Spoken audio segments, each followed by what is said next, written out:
Familia del Museo Marítimo Nacional, Esteban les saluda muy cordialmente y hoy nos encontramos en un video especial porque esta semana conmemoramos los 250 años del natalicio, un personaje importantísimo que vamos a reconocer, a conocer en este video, pero como ustedes pueden ver no estoy solo, estoy con el jefe del Departamento de Museología del Museo Marítimo Nacional, profesor de Historia y Geografía, don Marco Fernández Adriasola. ¿Cómo está, profesor? ¿Cómo está? Muy buen día. Muchas gracias, buenos días. No es una fecha cualquiera, ¿cierto? Así es. Esta fecha en la cual recordamos el nacimiento de este tremendo personaje, que precisamente tenemos una sala que lo recuerda, así que te invito a pasar, Esteban. ¿De quién estamos hablando? Lord Thomas Alexander Cochrane. Vamos, Esteban, a la sala Cochrane, donde tratamos este tremendo personaje que llega a Chile, contratado especialmente por el gobierno del general O'Higgins. ¿Sí? Tuvimos la suerte, entre comillas, de que nuestro personaje se encontraba fuera del escalafón de oficiales de la Marina Británica, estaba prácticamente proscrito, porque como diríamos hoy día en términos chilenos, era políticamente incorrecto. ¿Ya? Pero, ¿cómo se llega a convencer a un personaje de esa envergadura? Un personaje conocido mundialmente, que enfrentó a Napoleón, el lobo de los mares. ¿Cómo se logra convencer a un personaje de esa naturaleza a que venga a echarle una manito, digamos, a nuestro país? Muy buena pregunta, Esteban, porque en esa fecha, cuando Álvarez Condarco se contacta con él en Francia, porque él se había ido un tiempo de Inglaterra, lo contacta en Francia, Chile en ese tiempo no tenía la escuadra. O sea, cuando Condarco, a nombre del gobierno de Chile, le ofrece el mando de una escuadra, la escuadra no existía. Pero yo hace mucho tiempo atrás leí el libro de Alamiro Ávila Martel, uno de los principales biógrafos, y dice que durante toda su vida Cochrane buscó reivindicar su honor perdido. Él recibió ofertas para dirigir la escuadra española, se dice que también venezolana, pero él aceptó el reto de venirse a Chile porque quería brillar, quería destacar. Ya, o sea, era algo más bien personal, limpiar su nombre, su imagen, y habrá sido también por ser un enemigo en común quizás. Él viene de un enfrentamiento en Europa contra Francia y contra España mismo. ¿O no fue esa su motivación? ¿O derechamente siempre fue algo más bien personal que colectivo? Está lo personal, y dentro de lo personal está este pensamiento que él tenía. No era muy monárquico.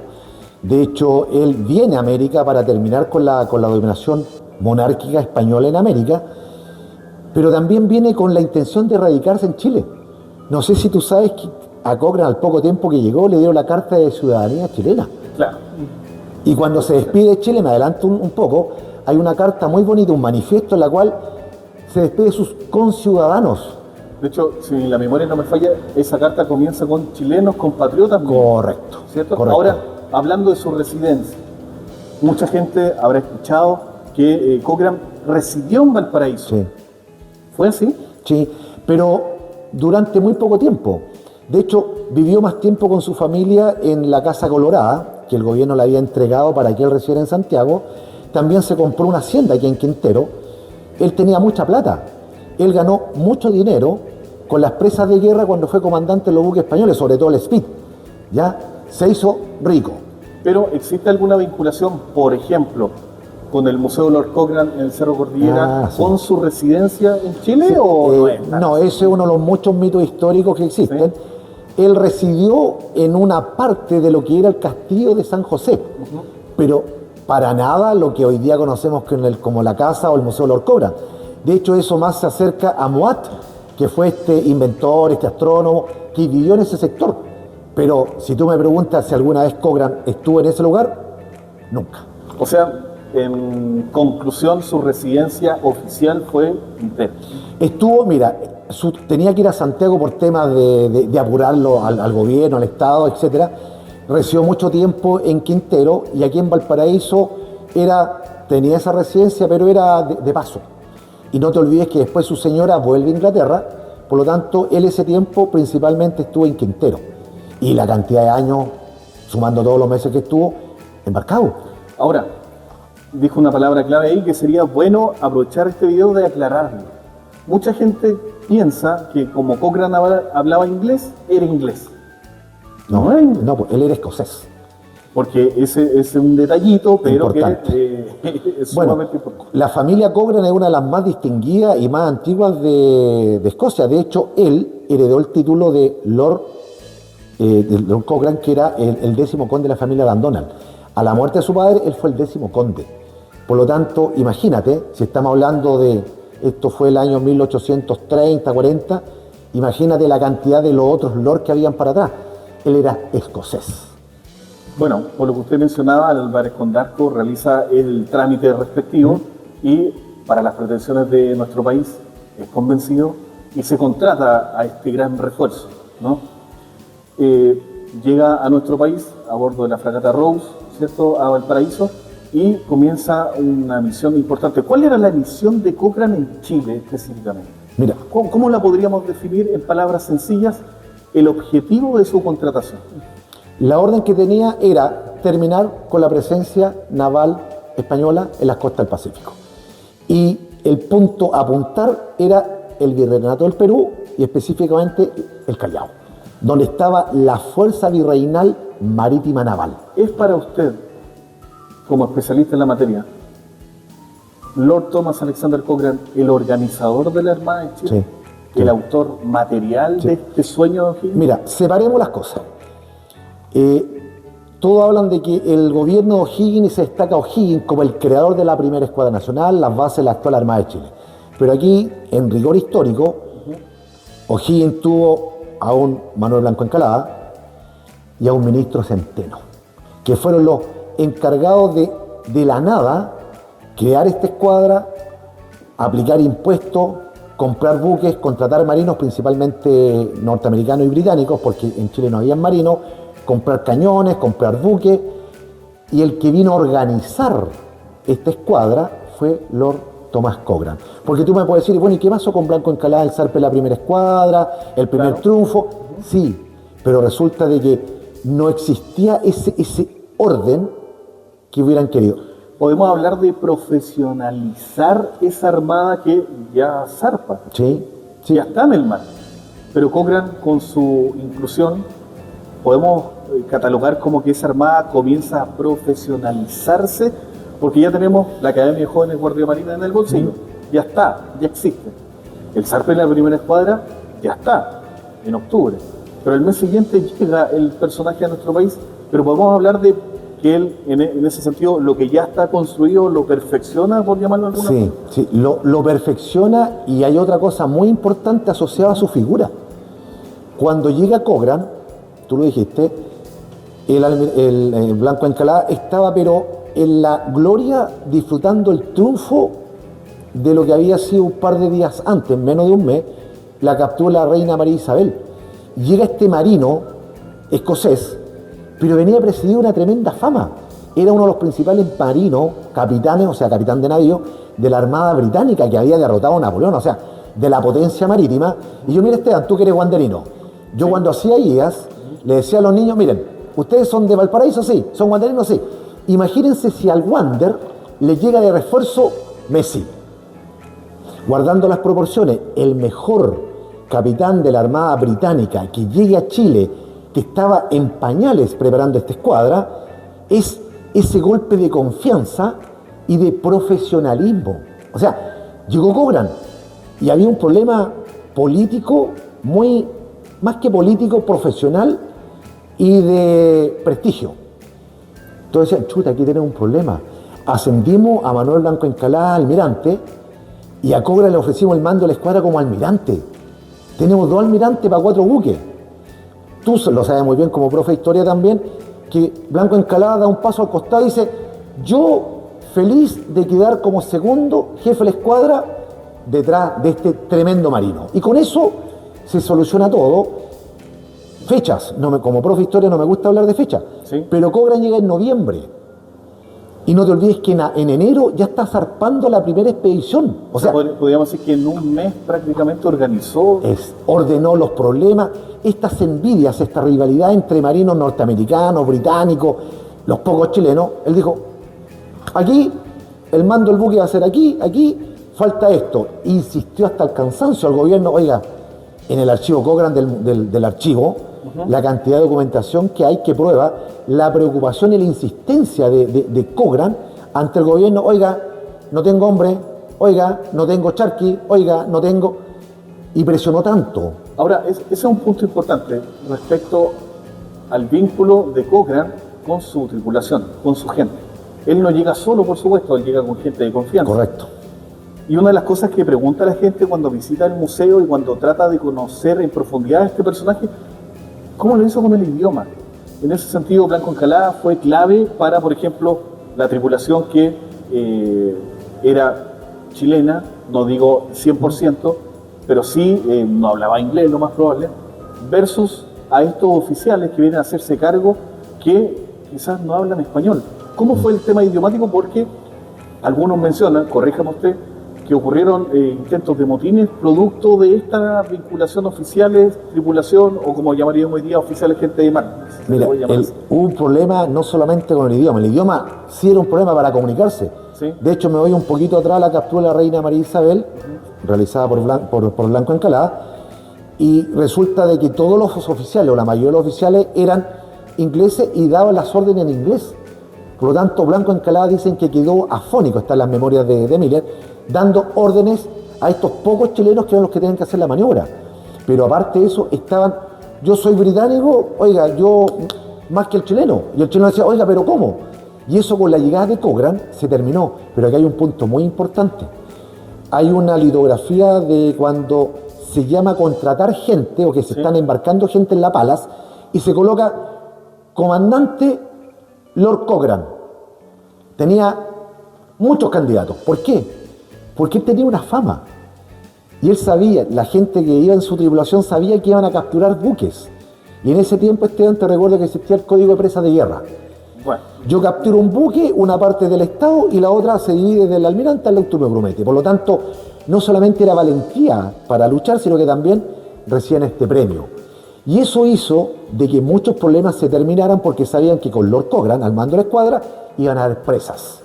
Y con eso, el bolsillo también iba a recibir algo extra. En buen chileno, el tripulante que se subía a un buque con Cochrane iba a la segura, digamos. Iban a la segura. Tenía un prestigio. Claro. Y tenía esta personalidad, pero avasalladora, que le pasó la cuenta, como te decía, y ese fue el motivo de que Chile tuvo la suerte de encontrarlo disponible, porque de otra manera, esto no se hace en historia, pero ¿quién me dice que hubiéramos tenido un Lord Cochrane? Claro.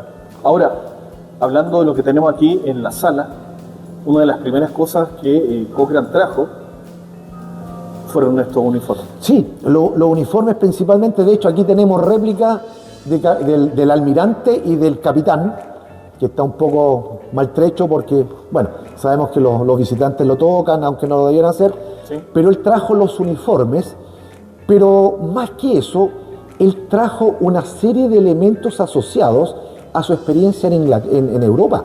¿Cuáles serían esas? Por ejemplo, él sabía de los famosos cohetes Congreve, que son estos cohetes que se disparan y que lo usó en la bahía de Aix con mucho éxito. Los trae a Chile, lo trata de implementar, pero lamentablemente no le dio el resultado porque en vez de ponerse a trabajar a la gente especialista, se puso a trabajar a prisioneros de guerra que no hicieron lo que tenían que hacer. Por lo tanto, cuando los trata de usar en el segundo crucero sobre el Perú, bombardeando el Callao, no le dio resultado.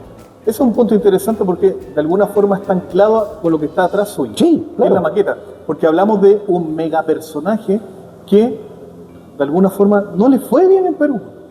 No, mira, él ¿Están así? ¿Le fue mal en Perú o el objetivo, digamos, no se cumplió es que quizás con la rapidez que él... más que irle mal, tú me hiciste una pregunta al entrar. ¿Cuál fue la orden que le dieron a Cochrane?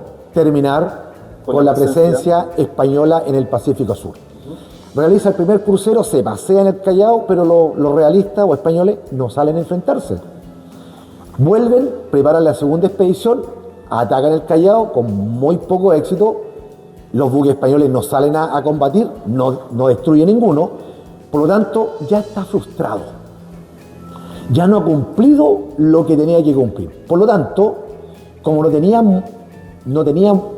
muchos enemigos, había mucha gente contraria a él, toma una decisión, no le informa absolutamente nada al gobierno y se dirige directamente, no pasa por Valparaíso, y se daba Valdivia, que es lo que vemos en esta al fondo, que son las fortificaciones de Corral y Valdivia. Ahora, ese es un punto importante, sobre todo por el público y los visitantes que tenemos aquí en el museo.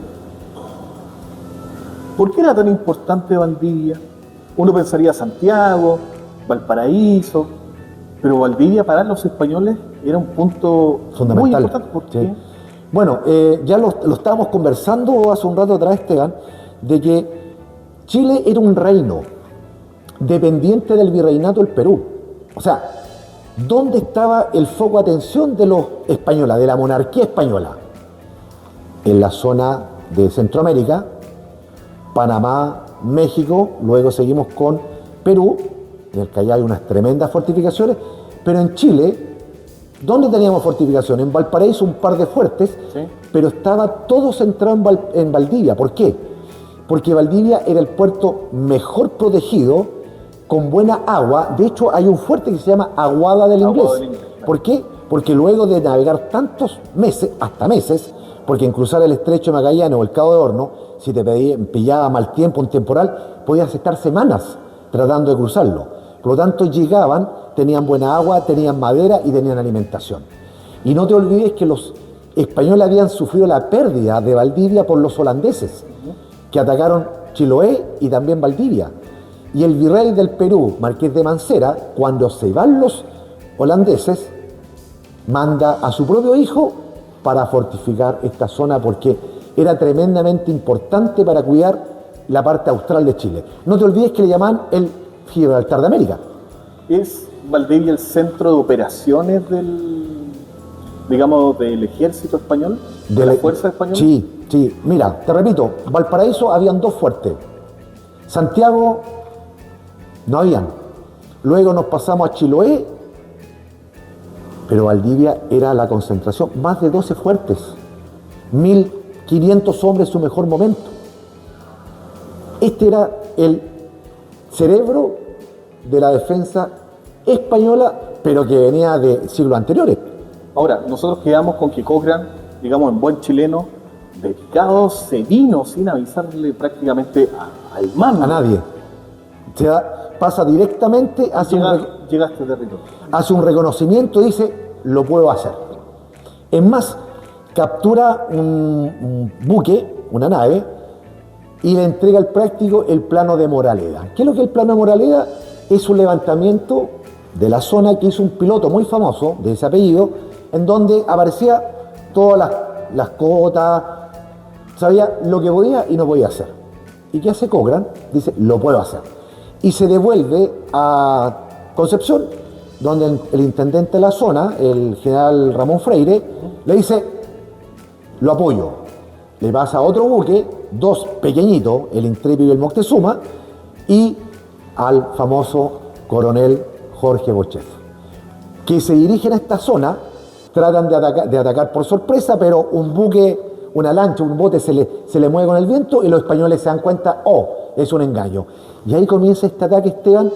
380 chilenos, marinos, infantería marina y soldados, frente a más de 1.300 españoles, y logran capturarlo en menos de 12 horas. ¿Por qué? ¿Por qué tan rápido? Porque atacaron de noche, ¿Ya? por tierra y por la espalda de los españoles. Si tú vas a Valdivia, la gente que es de Valdivia saben, todos los fuertes apuntan hacia el centro de Bahía. Por lo tanto, si Cochrane entraba con sus naves acá, desde los cañones de Corral, Niebla, Mancera, Chorocamayo, lo iban a dejar hundido, iba a quedar náufrago. Por lo tanto, sabiendo eso, ¿qué hace? Desembarca por tierra de noche, sorprendiendo absolutamente a los españoles o realistas. Sáqueme de una duda.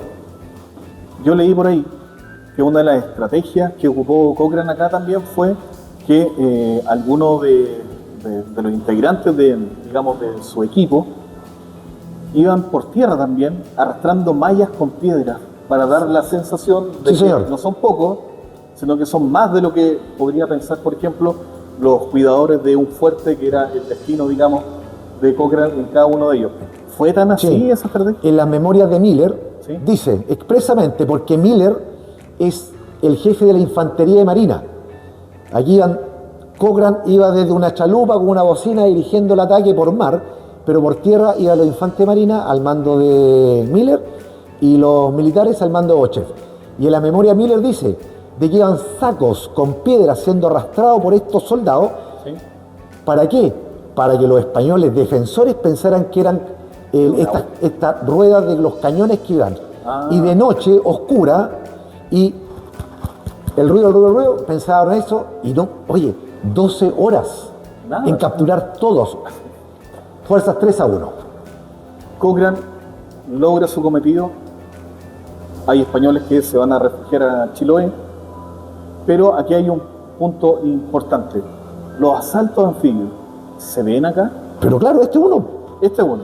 Yo te diría que este es el primer asalto anfibio de la historia para naval no de nuestro Chile. Con lo que sucede en Pisagua, futuro, en Pisagua, no, que es algo completamente distinto. Claro, porque aquí Cochrane desembarca a su gente en estos botes y dirige su gente, estos botes, a la Agua del Inglés, donde se inicia el desembarco.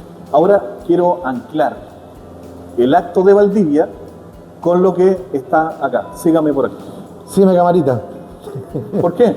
Aquí tenemos embarcaciones que usted conoce al revés y al derecho, pero quiero partir con esta, porque esta embarcación en particular, cuando es capturada ese mismo año de Valdivia, pasa a llamarse Fragata Valdivia. Y aquí sería bueno, profesor, que usted aprovechara las cámaras además para aclarar el origen de esta embarcación que mucha gente considera es la Esmeralda de Iquique. Bueno, aquí está muy buena acotación, y aprovecho de brevemente, aquí tenemos las tres naves principales de Cochrane. Si bien es cierto, la más chiquitita que vemos aquí, el vapor Rising Star o Estrella Naciente, nunca estuvo en servicio en la Armada de Chile oficialmente. Este es un proyecto que es adelantado a la época. ¿Fue gestionado por Cochrane? Dentro del contrato que firmó con Álvarez Condarco para dirigir la escuadra, estaba también el tema de la construcción y compra por el Estado de Chile del vapor Estrella Naciente, que es el primer buque de guerra a vapor de nivel mundial. O sea, estamos hablando de que eso en aguas chilenas es tecnología de punta para él. Y en comparación, digamos, a buques a vela tradicionales, estamos hablando de modernidad. Correcto. De hecho, Cochrane estaba trabajando en Europa en este proyecto cuando es contratado y se tiene que venir antes. Y deja a un hermano encargado de la construcción, pero con el compromiso que cuando llegara el buque, que de hecho llegó, pero digo cuando Cochrane ya estaba prácticamente a punto de irse a Brasil, que esa es otra historia, estaba de salida. Y lamentablemente el buque no fue adquirido porque vienen estos problemas políticos entre O'Higgins y Freire, cambio de gobierno, esta casi guerra civil, etc. Pero es un tremendo proyecto y hay que destacarlo. Si tú me preguntas desde el punto de vista de Cochrane como inventor, ahí tenemos, porque inventó lámpara a aceite, algunas novedades respecto a la navegación, construcción de los buques, pero aquí tenemos un buque de guerra a vapor. Ya, no me quiero dispersar más. No, pero, o sea, si lo de Valdivia suena increíble, la captura de la Esmeralda en el Callao, en el palo, tan cerca. Sí, bueno, como te lo dije y lo estábamos conversando antes, una de las misiones que tenía Cochrane era terminar con el poder naval español. La fragata que tú ves aquí, Esmeralda, originalmente, ¿sí?, era la guinda de la torta de la escuadra del virrey del Perú, que estaba preparada para viajar rápidamente hacia las Filipinas. Porque no te olvides que los 3 cruceros de Cochrane, los bloqueos de los puertos, los bloqueos del Callao, ya sabían los españoles que su tiempo estaba por terminarse. Cochrane sabe de esto y en un acto pero de audacia tremenda, prepara su gente, lo embarca en bote, le pone una tenida blanca para identificarlo y él, dirigiendo los botes, se dirige y en la noche del 4 al 5 de noviembre abordan la nave y la capturan en las narices de los fuegos y de los fuertes del Callao. Sáqueme de dos dudas. Tengo entendido que los remos ya sé lo que no fueron estaban con un forro especial. Correcto. Que al momento de ingresar el agua no chapoteaba para que no se escuche. Hacía menos ruido para no despertar a la guardia de los buques que estaban ahí protegiendo la Esmeralda. Ahora, cuando se captura la Esmeralda, obviamente se da un aviso, digamos, a los fuertes del Callao para destruir esta esmeralda. Pero hay algo con las luces Sí. ahí de la... ¿Cómo Bueno, termina eso? Porque es la guinda de la torta para la captura de esta embarcación. cuando se va sacando la esmeralda de la bahía del Callao, Cochrane, que era el lobo de los mares, Sí. era muy, muy inteligente, se da cuenta que los buques de la escuadra inglesa y norteamericana y mercante que estaban ahí tenían un solo farol encendido. ¿Qué hace? Ordena hacer lo mismo. Por lo tanto, los defensores de tierra de los cañones dijeron, oye, tiene una sola luz, No, es un buque, digamos, de un país neutral. es un buque neutral. Ya, bueno, yendo a la primera pregunta, claro, esta es la Esmeralda, que posteriormente se le cambia el nombre por Valdivia, ¿Por qué no se llama Cochrane el buque? porque Cochrane no quiso. No. Suena curioso, digamos, Sí. para una persona que busca limpiar su nombre, podría haber aceptado perfectamente, por favor, colócale mi nombre. Pero, no fue así. más que limpiar su nombre, era buscar la gloria. El decir, yo hice esto. Y no lo buscaba en ese tiempo. Igual hay muchos mitos, Esteban, relacionados con que era un corsario que vino a Chile a ganar lucas. Uy, se va de Chile y el país le debe mucha plata, que incluso se demoraron mucho en pagarle. Lo incorporaron al escalafón de la Armada chilena mucho tiempo después, cuando ya estaba viviendo en Inglaterra, para poner las platas que le debían. Le ofrecieron una tremenda hacienda en Concepción, que nunca se la entregaron. Mira, aquí podríamos estar hablando 2 horas, o quizás más. Pero cuando se captura Valdivia, hay un juego de palabras. Él hablaba de la captura de Valdivia. En cambio, el gobierno chileno hablaba de la reconquista de Valdivia. ¿Y por qué era la diferencia? Porque si hubiera sido una conquista, habría correspondido presa de guerra. Perfecto. Y esa plata nunca se la pagaron. Le dieron una medalla muy bonita que la tienen en Escocia, en exhibición en el Museo Nacional de Escocia. Pero cuando alguien dice, no, que era uno de los muchos corsarios. No, como lo dijimos al principio, le dieron la carta de ciudadanía chilena y él se vino a quedar y no se quedó por otros problemas. Pero volviendo a la maqueta, claro, aquí a lo mejor la gente se sorprende y dice Fragata Valdivia, y si no lee más abajo, no va a saber qué es la Esmeralda. Buena relación. No la relacionan. Cuando viene el cambio de gobierno, se va O'Higgins y asume Freire, se retoma el nombre de Valdivia, y es de Esmeralda, que es la Esmeralda que todos en Chile conocemos como la primera Esmeralda o la Esmeralda de Cochrane, como la segunda es la famosa Esmeralda de Prat. Profesor, para ir finalizando con este video, porque usted bien lo Sí, dijo, podemos estar horas. el tema es muy largo y aquí estamos tratando de resumir lo que encontramos acá. ¿Cómo podríamos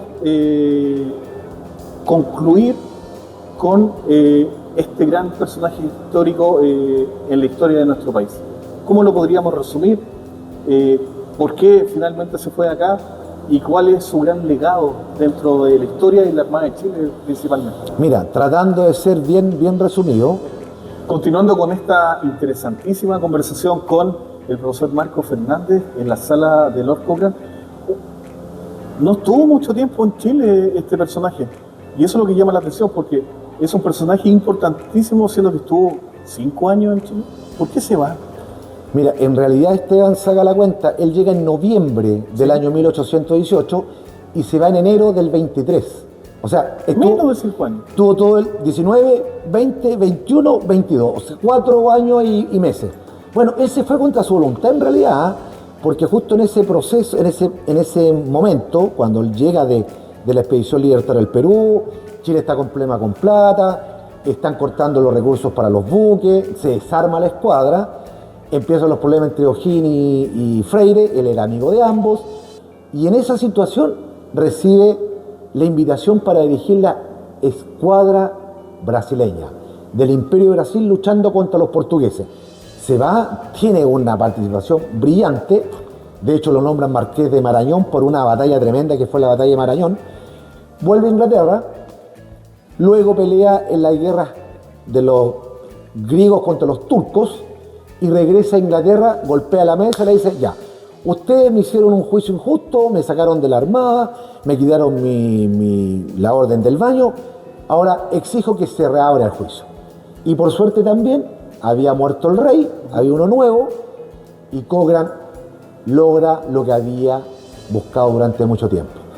Es nombrado, o mejor dicho, recibe el título de almirante, manda una escuadra, le devuelve la orden del baño, y cuando él fallece, Esteban tiene el privilegio de ser sepultado en un pasillo de la abadía de Westminster, donde están sepultados los principales personajes del Reino Unido, siendo escocés. Y en su lápida, que en esta sala la tuvimos durante mucho tiempo, sí, en ese rincón, ¿cierto? En los 4 ángulos está el escudo de Chile, Perú, Expedición Libertadora del Perú, Brasil y Grecia, en 4 idiomas que dice libertad. Tremendo personaje que se va de Chile, como te decía, en enero del 23, sí. Pero resumiendo al máximo, Cochrane fue un adelantado a la época. Es uno de los fundadores de la Armada de Chile, le dio este profesionalismo que tú dijiste, pero también dejó algunas cosas que muy poca gente lo sabe. ¿Cómo si son parte de las curiosidades, digamos, del personaje? Hablar de curiosidades, por ejemplo, él se compra la hacienda en Quintero, sí, y trae semillas de zanahoria y de nabo. ¿Cómo así? A ver. En Chile no había ni zanahoria ni nabo. O sea, podríamos decir que él, producto de su residencia en Quintero, trae la primera semilla de zanahoria, sí, y de nabos. O sea, si la gente compra hoy día y disfruta, sí, de zanahoria y nabos en la ensalada, es porque este personaje, sí, finalmente las trae. Trajo herramientas de labranza de hierro. Que obviamente en Chile no... En ese tiempo no había. Trató se asoció para producir cobre laminado. O sea, una visión futurista, sí, le propuso al gobierno de Chile trasladar el puerto militar a Quintero, que es más abrigado de Valparaíso. O sea, la visión que tenía, lo que hablamos de la navegación a vapor, Esteban, que es tremendamente desconocido. Primer buque de guerra a vapor que cruza el Atlántico y luego llega al Pacífico. Visión de Lord Cochrane. Oiga, y para finalizar este interesantísimo video, ¿cómo podría usted resumir a Lord Cochrane dentro de la historia de Chile? ¿Cuál sería una frase al bronce, si le podríamos colocar, que resuma a la perfección a este personaje según su punto de vista, según su expertise dentro de la materia? Y que finalmente con esa frase uno pueda resumir al personaje a la perfección. Es uno de los fundadores de la Armada de Chile y el que terminó con la presencia española en el Pacífico Sur, no solamente en Chile, porque no te olvides que luego de la Expedición Libertadora sale en persecución de las últimas 2 fragatas españolas que quedan, llega a Ecuador, participa en la independencia de Ecuador y posteriormente llega hasta lo que es hoy día México, la Baja California. O sea, uno de los fundadores de la Armada de Chile y uno de los que le dio el golpe de gracia al poder naval español en la costa del Pacífico Sur. Este fue el almirante Lord Thomas Alexander Cochrane. Profesor, le quiero agradecer enormemente su tiempo. Podríamos estar, insisto, sí, mucho rato en esta sala que muestra obviamente parte del legado de este personaje importantísimo, y nosotros esperamos por supuesto que disfruten este video en sus casas en este acontecimiento histórico que recordamos en esta semana, específicamente los 250 años del natalicio de Lord Thomas Alexander Cochrane. ¿Qué pasó? ¿Puedo terminar? Se me había algo tremendamente importante. Mira, ¿con qué quiere terminar? Esta maravilla. Las pistolas de chispas usadas por Lord Cochrane en la captura de Valdivia. ¿Ya? Cuando él se despide de Chile, deja un documento expreso en el que dice: dejo mis pistolas para que se recuerden de mí, o más o menos en ese orden de cosas. Y que están aquí. Yo tuve la suerte de tenerlas en mis manos, cada una de ellas debe pesar unos 2 kilos y están operativas. Pistola de chispas. De 2 cañones. Con ese tremendo dato nos vamos a despedir de cada uno de ustedes.